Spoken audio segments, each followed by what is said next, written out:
So I want to talk about tough times tonight. And the verse that gets used the most when we talk about tough times is Jeremiah 29:11. And it says, "For I know the plans I have for you, declares the Lord. Plans to prosper you, not to harm you. Plans to give you hope and a future."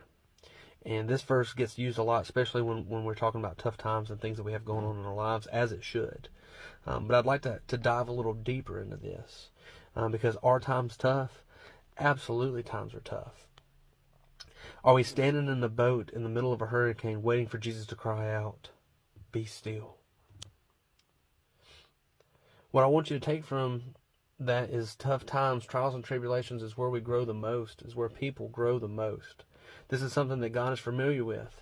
I'm sure you've heard all of our lives are full of mountaintops and valleys.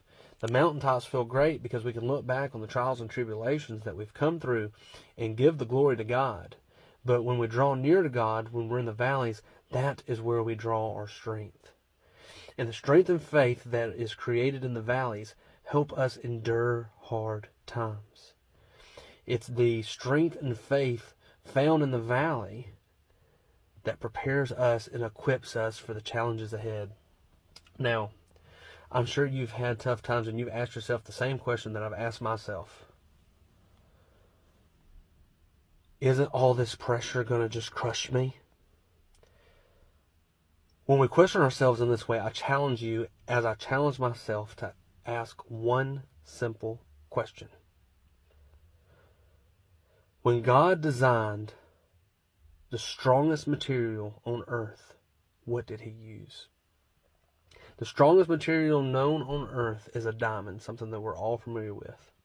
And it takes 725,000 pounds per square inch to create a diamond.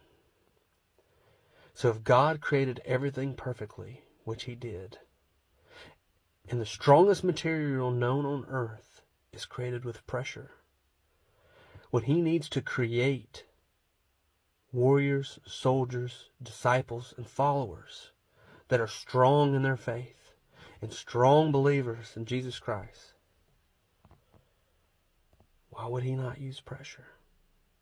It's all part of God's design.